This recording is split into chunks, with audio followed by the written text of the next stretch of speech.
ప్రార్థిస్తున్నాం. శ్రీ మాధవ్ గారు.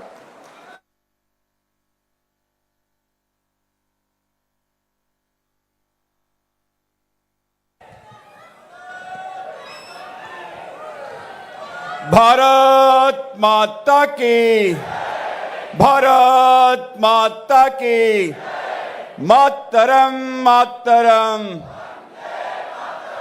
मातरम मातरम, आतरम इतरम. जोहार भारत रत्न अटल बिहारी वाजपेयी. రెండు సార్లు జోహార్ జోహార్ అందం. जोहार भारत रत्न अटल बिहारी वाजपेयी. जोहार भारत रत्न अटल बिहारी वाजपेयी.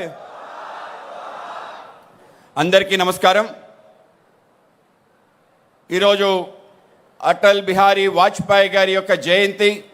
మన గౌరవ ప్రధానమంత్రి గారు దీన్ని సుపరిపాలన దివస్గా నామకరణం చేసి దేశవ్యాప్తంగా మనం సంబరాలు చేసుకుంటున్న తరుణం. ఆ యొక్క తరుణంలో ఇవాళ అమరావతిలో ఒక అద్భుతం జరిగింది. అమరావతి అనే ఒక భవ్య విశ్వ ప్రఖ్యాతగాంచిన రాజధానిగా మార్చాలని ఒక తలంపుతో మన గౌరవ ముఖ్యమంత్రి గారు చంద్రబాబు నాయుడు గారు ఆలోచన చేసి అనేక రకాల అన్నిటిని కూడా ఒకే చోట సమకూర్చి ప్రపంచంలోనే మేటి రాజధానిగా మార్చాలనుకునే మన అమరేశ్వరుడి యొక్క నిలయం ఈ యొక్క అమరావతిని లో మొట్టమొదటి విగ్రహం ఎవరిది పెట్టాలి అనే ఆలోచనతో నడుస్తున్న తరుణంలో అటల్ బిహారీ వాజ్పేయి గారి యొక్క శత జయంతి రావటం, ఆయన యొక్క శిలా విగ్రహాన్ని సుమారు 15 అడుగుల కాంస విగ్రహాన్ని వాళ్ళ అమరావతిలో మొట్టమొదటి విగ్రహంగా స్థాపించడం, దాని యొక్క ఆ యొక్క విగ్రహ ఆవిష్కరణ కార్యక్రమానికి స్వయంగా మన ముఖ్యమంత్రి గారు చంద్రబాబు నాయుడు గారు రావటం, అలాగే ఈ కార్యక్రమానికి అతి ప్రత్యేకంగా అతి వ్యాయ ప్రయాసాల కోర్చి ముఖ్యంగా ఎక్కడైతే అటల్ బిహారీ వాజ్పేయి గారు జన్మించారో అటువంటి పుణ్యభూమి నుంచి ఈ కార్యక్రమం కోసం విచ్చేయటమే కాకుండా ఆయన పోటీ చేసిన విదిశా అనే ఒక నియోజకవర్గం నుంచి అప్రతిహాతంగా మొన్న జరిగిన ఎన్నికల్లో దేశంలోనే అత్యధిక మెజార్టీతో గెలిచిన నేత, మాజీ మధ్యప్రదేశ్ ముఖ్యమంత్రి, ప్రస్తుతం వ్యవసాయ అలాగే గ్రామీణాభివృద్ధి యొక్క మంత్రిగా పనిచేస్తున్న శ్రీ శివరాజ్ సింగ్ చౌహాన్ గారు రావటం ఏదైతుందో ఈ కార్యక్రమానికి మరింత వన్నె తెచ్చింది. शिवराज जी, हम बहुत आभार है, आपने ऐसे उनकी जन्मभूमि से इधर का अमरावती जैसा पुण्य भूमि को पधारिया. ये हमारे लिए बहुत सौभाग्य है, हम बहुत आभारी है. आप इधर आके हमको बहुत प्रसन्न भी मिला था. बहुत बहुत धन्यवाद. ఆ విధంగా ఈ కార్యక్రమానికి ఆయన మరింత వెన్న తెచ్చారు. అలాగే 4 సార్లు ముఖ్యమంత్రిగా మధ్యప్రదేశ్లో పనిచేసిన వ్యక్తి ఈరోజు, అలాగే 4 సార్లు ముఖ్యమంత్రిగా పనిచేసిన మన చంద్రబాబు నాయుడు గారు ఇద్దరి సమక్షంలో అటల్ బిహారీ వాజ్పేయి గారి విగ్రహ ఆవిష్కరణ ఏదైతుందో నిజంగానే ఒక అద్భుత ఘట్టం, మనందరి చేసుకున్న ఒక పుణ్య ఫలంగా నేను భావిస్తాను. అలాగే ఈ కార్యక్రమంలో మన కేంద్ర మంత్రివర్యులు పెంబసాని చంద్రశేఖర్ గారు, అలాగే మా కేంద్ర మంత్రివర్యులు శ్రీ భూపతిరాజు శ్రీనివాస్ వర్మ గారు, అలాగే రాష్ట్ర మంత్రివర్యులు శ్రీ నారాయణ గారు ప్రత్యేకంగా ఈ యొక్క కార్యక్రమం ముఖ్యంగా అటల్ స్మృతివనాన్ని అతి తక్కువ కాలంలో ఇవ్వటంతో పాటు అన్ని రకాల పనులు శరవేగంలో జరగడానికి ముఖ్య కారణమైన నారాయణ గారికి సందర్భంగా ధన్యవాదాలు తెలియజేసుకుంటూ, అలాగే నాతో పాటు మొత్తం డిసెంబర్ 11 నుంచి ఇవాల్టి వరకు యాత్రలో భాగస్వాములే మమ్మల్ని ముందుకు నడిపిస్తున్న మా యొక్క నాయకులు, అలాగే రాష్ట్ర వైద్య శాఖ మంత్రులు శ్రీ వై సత్యకుమార్ గారికి, అలాగే మన టూరిజం శాఖ మంత్రివర్యులు జనసేన నాయకులు శ్రీ దుర్గేష్ గారికి, అలాగే మన యొక్క శాసనసభ్యులు శ్రవణ్ గారికి, అలాగే మన parliamentarian Anakapalli parliamentary CM Ramesh గారికి, అలాగే మా పార్టీ ఎమ్మెల్సీగా ఉండి ఫ్లోర్ లీడర్గా ఉండి మా పార్టీ చాలా సీనియర్ నాయకులు పెద్దలు శ్రీ సోమ్ వీరాజ్ గారికి, అలాగే రాజ్యసభ సభ్యులు పాకా వెంకట సత్యనారాయణ గారికి, వేదిక పైన ఉన్న ఇతర నాయకులందరికీ, వేదిక పొందున్న కూటమి సంబంధించిన కార్యకర్తలకి అలాగే అమరావతి ప్రజలకి అందరికీ కూడా ముందుగా శిరస్సు వంచి నమస్కరిస్తూ, నా సౌభాగ్యం కూడా ఏ నేతతో అయితే నేను చిన్నప్పటి నుంచి చూసి పెరిగి ఆయన యొక్క అనేక రకాల విషయాలు అతి దగ్గరగా కూడా చూడగలిగే ఒక సౌభాగ్యం కలిగిన నాకు భారతీయ జనతా పార్టీ రాష్ట్ర అధ్యక్షుడిగా బాధ్యత వచ్చిన తర్వాత అతి తక్కువ కాలంలోనే ఆయన శత జయంతిని ఆంధ్రప్రదేశ్లో ఘనంగా చేయాలి అని ఒక ఆలోచన కలిగి ఏం చేస్తే బాగుంటుందని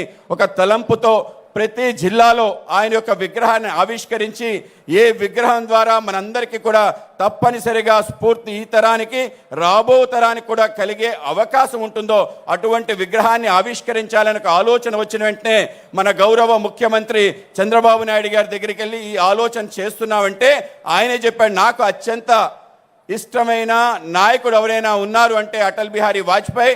ఆయన యొక్క ఆత్మీయత, ఆయనతో కలిసి నేను తిరిగిన అనేక రకాల సందర్భాలు గుర్తు చేసుకుంటూ నేనే నిర్వహిస్తానన్నాడు. నేను అయ్యా మా పార్టీకి సంబంధించిన నేత, ఆయన పార్టీ వేరు కాదు, ఆ విధంగా పెరిగిన వ్యక్తి. 70 వసంతాలు సామాజిక జీవితంలో పార్టీ భారతీయ జనసంఘ్ పూర్వరూపం నుంచి భారతీయ జనతా పార్టీ వరకు జరిగిన ప్రయాణం కాబట్టి ఈసారి భారతీయ జనతా పార్టీ ఆధ్వర్యంలో చేస్తాము అంటే తప్పనిసరిగా చేయండి. తప్పనిసరిగా కూటమి సంబంధించిన ఎమ్మెల్యేలు, ఎమ్మెల్సీలు, మంత్రులు అందరూ సహకరించే విధంగా ముందుకు వెళ్తారని ఆ విధంగా దీవించి పంపించడం జరిగింది. కేవలం చెప్పడమే కాకుండా అందరికీ టెలికాన్ఫరెన్స్ నిర్వహించుకొని అటల్ బిహారీ వాజ్పేయి గారు మీ ప్రాంతాల్లో విగ్రహావిష్కరణ సభలకి పూర్తి సహకారం అందించమని ఆయన చెప్పటం ఆయన యొక్క పెద్ద మనసుకి, ఆయన వ్యక్తిత్వానికి నిదర్శనం. కనుకనే ముందుగా మన గౌరవ ముఖ్యమంత్రి చంద్రబాబు నాయుడు గారికి నేను మరొకసారి ధన్యవాదాలు తెలియజేసుకుంటాను. కేవలం యాత్ర కోసమే కాదు, యాత్రకి ముగింపుగా ముఖ్యంగా అమరావతిలో నేనే ఈ కార్యక్రమం నిర్వహిస్తున్నాను. అప్పుడు మేము అడగటం జరిగింది, సార్ ఆయన కేవలం ఒక విగ్రహాన్ని కాకుండా అందరికీ స్మృతి పదంలో నిలిచే విధంగా ఒక స్మృతి వనాన్ని కూడా తయారు చేస్తే బాగుంటుందంటే తప్పకుండా చేయాలి. ఆయన సంబంధించిన జీవిత ఘట్టాలన్నీ కూడా రాబో తరం తప్పనిసరిగా నేర్చుకోవాలి. ఆ నేతను చూస్తే అందరికీ ప్రేరణ, స్ఫూర్తి కలగాలి. రాజకీయ నాయకులు అనేక మంది ఇక్కడికి వస్తారు, సెక్రటేరియట్ అలాగే అసెంబ్లీకి, వాళ్ళందరికీ కూడా ఏ విధంగా నేను నడుచుకోవాలి. 60 సంవత్సరాలు అంటే 10 సార్లు లోక్సభకి, 2 సార్లు రాజ్యసభకి, రమారమి 60 సంవత్సరాలు పార్లమెంటేరియన్గా ఒక వ్యక్తి ఎంత హుందాగా జీవించాలో అంత హుందాగా ఉండగలిగి కేవలం జీవితంలో ఒక్కటంటే ఒక్క అవినీతి మచ్చ కూడా లేకుండా, ఒక్కడంటే ఒక్కడు శత్రువు లేకుండా ఉండగలగటం ఈరోజు సాధ్యమా అని చెప్పి నేను అడుగుతున్నాను.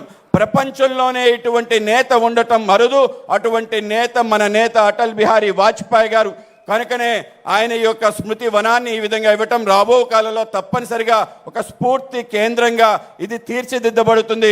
ఇక్కడ ఆయన సుపరిపాలన సంబంధించి అనేక అంశాలు కూడా తప్పనిసరిగా దాంట్లో జోడించడం జరుగుతుంది. ఆ విధంగా నేను గౌరవ ముఖ్యమంత్రి గారిని ఇంకొక రిక్వెస్ట్ కూడా చేయాలనుకున్నాను.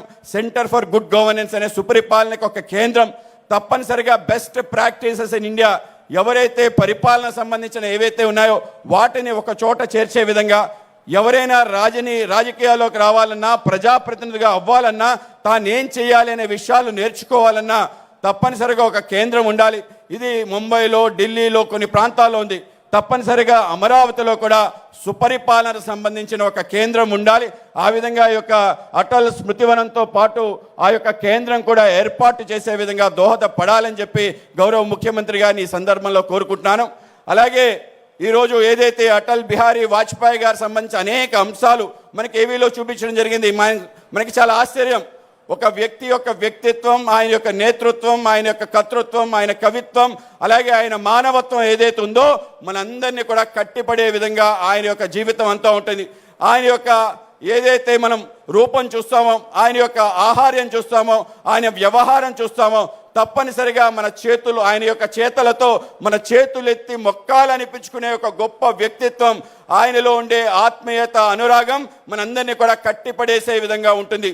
కేవలం 1 కాదు 2 కాదు, 1942లో స్వతంత్ర సేనానిగా బయలుదేరిన ఆయన వ్యక్తి ఈ దేశంలో స్వతంత్రం వచ్చిన తర్వాత దేశానికి సంబంధించిన ఆలోచన ఏ విధంగా ఉండాలి, ఈ దేశం తప్పనిసరిగా భారతీయుల ఆలోచనతోనే నిర్మించబడాలి. కనుకనే ఈ దేశంలో ఒక కొత్త రాజకీయ సాంస్కృతిక చైతన్య స్రవంతి రావాలి అనే ఒక ఆలోచనతో 1951లో భారతీయ జనసంఘ్ డాక్టర్ శ్యామ్ ప్రసాద్ ముఖర్జీ గారి ఆధ్వర్యంలో ఏర్పడితే దానిలో సంస్థాపక సభ్యులుగా ఆయన యొక్క రాజకీయ జీవితం ప్రారంభించి అనేక రకాల ఘట్టాలు దేశానికి సంబంధించిన కాశ్మీరు ఈ దేశంలో విలీనం కావాలని, గోవా విముక్తి కావాలని, ఏవైనా ప్రాంతాలు చైనా పాకిస్తాన్ ఆక్రమించుకుంటే పార్లమెంట్లో నిలదీసిన మేటి మగధీరుడు అటల్ బిహారీ వాజ్పేయి గారు రష్యా యొక్క కుచ్చో భారతదేశం వస్తే అందరినీ పరిచయం చేస్తున్న సందర్భంలో అటల్ బిహారీ వాజ్పేయి దగ్గర ఆ రోజు జవహర్లాల్ నెహ్రూ ఆగి చెప్పడం జరిగింది, ఈయన భావి భారత ప్రధాని అవ్వగలిగే లక్షణాలు కలిగిన నేత అని చెప్పి ఆ రోజు చెప్పాడంటే ఆయనలో ఉండే వ్యక్తిత్వం ఏ విధంగా ఉంది, ఏ విధంగా ఆయన మాట్లాడేవాడని మనం తప్పనిసరిగా గుర్తుంచుకోవాలి. ఆ విధంగా దేశానికి సంబంధించి అనేక రకాల విషయాలు, దేశానికి చీకటి రోజులైన ఎమర్జెన్సీ దేశంపై విధిస్తే దాని వ్యతిరేకంగా పెద్ద ఎత్తున పోరాటం చేయటం, 19 నెలలు కారాగార వాసం చేసి దేశవ్యాప్తంగా 1,00,000 మంది కార్యకర్తలు జైల్లోనూ బయట అనేక రకాల పోరాటాలు చేయటం గలంగా మరొక స్వతంత్ర ఉద్యమం ప్రజాస్వామ్యాన్ని పరిరక్షించి దాన్ని ప్రతిష్ఠించిన వ్యక్తి అటల్ బిహారీ వాజ్పేయి గారని గుర్తుంచుకోవాలి. అటల్ బిహారీ వాజ్పేయి గారు ఏవైతే విషయాలు నెలకొల్పారో తప్పనిసరిగా ఈ దేశంలో ఒక ప్రత్యామ్నాయం చూపించాలని కాంగ్రెస్ ఇతర పక్షం ఈ దేశంలో పరిపాలించగలదని ఒక ప్రయత్నం చేయటం జరిగింది. ఆ విధంగా 1977లో జనతా యొక్క ప్రయోగం చేసి ముందుకెళ్ళటం జరిగింది. కానీ దురదృష్టవశాత్తు ఆ యొక్క ఫలితం నిష్ప్రయోజనమైంది. చాలా బాధపడ్డాడు. కనుక తప్పనిసరిగా మరొకసారి మనం ప్రయత్నం చేద్దాం, మనం అలసిపోవాల్సిన అవసరం లేదు, మరొకసారి ప్రయత్నం చేద్దామని ఇప్పటి భారతీయ జనతా పార్టీని ఏప్రిల్ 6, 1980లో ఏర్పాటు చేసి ఈ యొక్క పార్టీకి సంబంధించిన ఆలోచన కూడా ఆయన మొదటి సమావేశంలోనే చెప్పడం జరిగింది. చాలామంది అనుకుంటారు భారతీయ జనతా పార్టీ కమలం అంటే ఏదేదో సింబల్ అని. కమలం వెనక ఆలోచన, దాని యొక్క అనేక రకాల విశేషాలు, ఒక సిద్ధాంత భూమిక కలిగి మనం వెళ్ళాలి అనే ఆలోచనతో పంచనిష్టలని పెట్టడం జరిగింది. ఒక్కొక్క రేకు ఒక్కొక్క నిష్టకి ఒక్కొక్క ఆదర్శానికి ఉండాలని, ఈ దేశానికి సంబంధించిన మూలభూతమైన అంశం ఈ దేశం యొక్క సంస్కృతి. కనుక ఈ యొక్క సంస్కృతి ఆధారంగా దేశం నిర్మాణం కావాలని, కల్చరల్ నేషనలిజం అంటే సాంస్కృతిక జాతీయవాద ఆధారంగా ఈ దేశం వెళ్ళాలి అనే ఒక నిష్ట, దాంతోపాటు ఈ దేశం ప్రజాస్వామ్యంగా ఉండాలి అనే ప్రజాస్వామ్యం, అలాగే ఈ దేశంలో ఏదైతే మహాత్మా గాంధీ గారు చెప్పిన అంత్యోదయ సర్వోదయ ఉందో దాని ఈ దేశంలో అమలు చేసే విధంగా, చిట్ట చివరి వ్యక్తికి ఫలితాలు అందే విధంగా ఆయన గాంధీయవాద సోషలిజంని, అలాగే అందరిలో కూడా ఒక చైతన్య సర్వత్ను ఉండాలి, ఈ దేశంలో ఉండే అన్ని ధర్మాలు అన్ని మతాలు ఒకటే అని సర్వధర్మ సమభావన ఒక నిష్టగాని, చివరికి రాజకీయాల్లో మనం విలువలతో కూడిన రాజకీయాలు చేయాలి అని ఒక 5 నిష్టలు పెట్టి ఈ యొక్క కమలం పువ్వు ఏదైతే ఉందో ఆ విధంగా ఈ యొక్క పంచ నిష్టలకి ప్రతిష్ట. కనుక వాటి ఆధారంగానే రాజకీయాలు చేయాలనే ఒక ఆలోచనతో ఒక కొత్త స్రవంతి దేశ రాజకీయాల్లో భారతీయ జనతా పార్టీ పేరు మీద వచ్చిందనే విషయం మనం తప్పనిసరిగా గుర్తుంచుకోవాలి. ఆ విధంగా ప్రారంభమై 2 సీట్లు వస్తే నిరాశ పడకుండా కలిసి అద్వానీ గారు వాజ్పేయి గారు చేసిన గొప్ప యజ్ఞమే దేశవ్యాప్తంగా అన్ని రకాల పార్టీల్ని అందరినీ కలుపుకుని ఒక గొప్ప ప్రయత్నంతో 89లో అద్భుత విజయం సాధించి సుమారు 88 సీట్లు రావటం, ఆ రోజు దేశంలో అతిపెద్ద పార్టీగా ఆవిష్కరించడం, 1996లో 160 సీట్లు 162 సీట్లు వచ్చి దేశంలోనే అతిపెద్ద పార్టీగా రావటంతో పాటు మొదటిసారి అటల్జీకి ప్రధానమంత్రి అయ్యే అవకాశం రావటం, అది కూడా మరొక అద్భుతం. ఆ విధంగా అందరి యొక్క కళని సాకారం చేస్తూ దేశంలో కాంగ్రెస్ ఇతర వ్యక్తి మొదటిసారి ప్రధానమంత్రి అవటం, కేవలం 13 రోజుల్లో దిగిపోవటం, 98లో జరిగిన ఎన్నికల్లో 182 సీట్లు వచ్చి రెండోసారి 13 సంవత్సరాలు 13 నెలలు ప్రధానమంత్రిగా ఉండటం. తర్వాత 1999లో మన గౌరవ ముఖ్యమంత్రి చంద్రబాబు నాయుడు గారు, అటల్ బిహారీ వాజ్పేయి గారు ఆ 5 సంవత్సరాల పరిపాలన సంబంధించిన అనేక అంశాలు అనేక మందికి స్ఫూర్తివంతంగా దేశం యొక్క మనుగడ ఏ విధంగా ఉండాలి, దేశానికి సంబంధించిన దిక్సూచి ఏ విధంగా నిర్మించబడాలి అనే అనేక రకాల సుపరిపాలన అంశాలు ఆయన ఆ విధంగా 5 సంవత్సరాలు పెట్టడం జరిగింది. ఆంధ్రప్రదేశ్లోనూ దేశంలోనూ అద్భుతమైన అనేక కార్యక్రమాలు జరిగిన సమయం, వాటి సంబంధించి అనేక విషయాలు మన గౌరవ ముఖ్యమంత్రి గారు చెప్తారు. కనుక వాటన్నిటినీ ఆధారంగా సుపరిపాలన పెట్టుకోవడం జరిగింది. తర్వాత వచ్చిన ప్రభుత్వాలు, తర్వాత నరేంద్ర మోడీ గారి నేతృత్వంలో 11.5 సంవత్సరాల్లో అనేక రకాల కార్యక్రమాలు, అలాగే రాష్ట్రంలో ప్రజలందరూ నమ్మకం విశ్వాసంతో ఇవాళ కూటమికి అధికారం ఇవ్వటం జరిగింది. ఏ విశ్వాసం నమ్మకంతో ప్రజలు అధికారం ఇచ్చారో దాన్ని నిలుపుకునే విధంగా, ఆ యొక్క సమైక్య స్ఫూర్తి రగిల్చే విధంగా ఉండాలి అనే ఆలోచనతోనే ఈరోజు ఆయన అటల్జీ యొక్క శతాబ్ది సందర్భంగా రాష్ట్ర వ్యాప్తంగా డిసెంబర్ 11న ధర్మవరం నుంచి ఈ యొక్క అటల్ మోడీ సుపరిపాలన యాత్ర ప్రారంభమై ఇవాళ అమరావతిలో గొప్ప ముగింపు కార్యక్రమం, అలాగే అటల్ బిహారీ వాజ్పేయి గారి విగ్రహ ఆవిష్కరణ, ఇవన్నీ కూడా మనందరికీ స్ఫూర్తి కలిగిస్తుంది. రాబో కాలంలో తప్పనిసరిగా ప్రతి జిల్లాలో విచ్చలవిడిగా విగ్రహాలు పెట్టాలనే ఆలోచన కాదు. కేవలం ఒక జిల్లాకి ఒక విగ్రహం, ఆ విగ్రహం ఆధారంగా ఆ ప్రజలకి ఆ జనతకి ఆ విధంగా స్ఫూర్తి కలిగించే విధంగా ఉండాలనే ఆలోచనతోనే తప్ప ఇంకోటి కాదని మీ అందరికీ తెలియజేస్తూ, కూటమి యొక్క స్ఫూర్తిని అన్ని చోట్ల తీసుకెళ్లి రాబో కాలంలో తప్పనిసరిగా ఏ నమ్మకం విశ్వాసం మీరు ప్రకటించారో దాన్ని కొనసాగిస్తామని, ఆ విధంగా అటల్జీ యొక్క వ్యక్తిత్వం ఏదైతే ఉందో మనందరికీ ఆదర్శప్రాయం. ఒక ప్రఖర దేశభక్తుడు దేశాన్ని పరిపాలిస్తే ఏ విధంగా ఉంటుందో మనకి చేసి చూపించిన నేత అటల్ బిహారీ వాజ్పేయి. అటల్ బిహారీ వాజ్పేయి ఈ భూమి కోసం మాట్లాడిన అనేక రకాల మాటలు. నెహ్రూ ఈ దేశాన్ని ఆ రోజు చైనా ఆక్రమిస్తే అది ఆక్సాచిన్ అనే ప్రాంతం ఎందుకు పనికిరాని భూమి, 365 రోజులు మంచు ఉంటుంది, ఒక్క గడ్డి పరక కూడా మొలవదని చెప్పి మాట్లాడితే अटल जी प्रलय गर्जन तो लेच निलबड़े, भारत एक जमीन का टुकड़ा नहीं जीता जाता राष्ट्र पुरुष है, इसका कंकर कंकर में शंकर है, बिंदु बिंदु में गंगा माँ है, ये अर्पण की भूमि है, ये तर्पण की भूमि है, ये नंदन की भूमि है, या अभिनंदन की भूमि है, इसके लिए हम जिएंगे, इसके लिए हम मरेंगे. जब मरने की बात हमारी हस्ती जब गंगा में बहती है, कोई कान लगा के सुनता है तो एक ही आवाज आता है, भारत माता की, భారత్ మాతాకి.